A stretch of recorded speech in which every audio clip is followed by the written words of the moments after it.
ডাকসু নির্বাচনে মনোনয়নপত্র সংগ্রহের সময় শেষ হয়েছে বিকেল 4টায়। এই বিষয়ে আরো জানাতে ঢাকা বিশ্ববিদ্যালয় ক্যাম্পাস থেকে সরাসরি যুক্ত হচ্ছেন সহকর্মী সুলতানা স্বর্ণা। স্বর্ণা, ডাকসু নির্বাচনে ছাত্র সংগঠনগুলোর প্যানেলের বিষয়ে জানাবেন বিস্তারিত।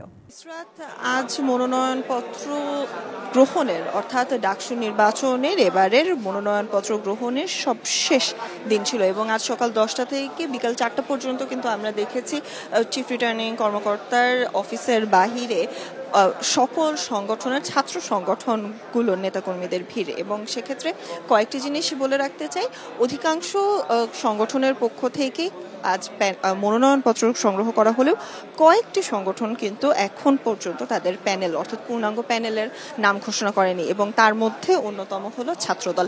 এবং ছাত্রদলের পক্ষ থেকে কিন্তু জানানো হয়েছে যে তাদের সংগঠনের পক্ষ থেকে কিন্তু জানানো হয়েছে বিভিন্ন জন একই পদের জন্য অর্থাৎ ভিপি বা জিএস এর জন্য একাধিক প্রার্থী ফর্ম সংগ্রহ করতে পারবেন এবং তারপর হাইকমান্ড থেকে তাদেরকে নির্ধারণ করা হবে এবং তিনি কিন্তু আগামীকাল মনোনয়নপত্র জমা দেবেন। এমন একটি আভাস কিন্তু আজ আমরা ছাত্র দলের পক্ষ থেকে যে কয়েকজন ভিপি এবং এজিএস পদপ্রার্থী ফর্ম সংগ্রহ করেছেন তাদের কাছ থেকে শুনতে পেরেছি।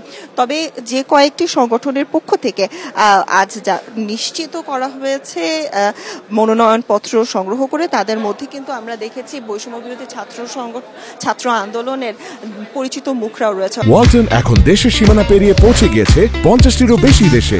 ওয়ালটন, ঘরে ঘরে বিশ্বজুড়ে। অর্থাৎ উমামা ফাতেমাকে আমরা দেখেছি এবং গুঞ্জন রয়েছে তিনি আজ ভিপি পদের কিন্তু মনোনয়নপত্র সংগ্রহ করেছেন, যদিও তিনি সেটি পরিষ্কার করে কিছু ক্ষেত্রে জানাননি। তবে তার প্যানেল নিয়েও তিনি কিন্তু বলেছেন যে আগামীকাল তিনি একটি পূর্ণাঙ্গ প্যানেল প্রকাশ করবেন এবং সেখানে কিন্তু চমক থাকছে।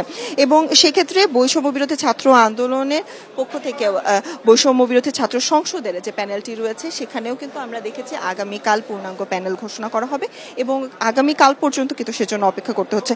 তবে বাম ছাত্র সংগঠনের পক্ষ থেকে বারংবারই কিন্তু জুলিয়াস সিজারকে নিয়ে বারংবারই বলা হচ্ছে যে তার ভিপি পদ বাতিল করার জন্য এবং সেক্ষেত্রে কিন্তু আজ ডাকসুর ভিপি পদ প্রার্থী তাদের পক্ষ থেকে শেখ তাসনিম আফরোজ ইমি এবং মেঘমল্লার বংশু কিন্তু আজ প্রতিবাদ জানিয়েছেন।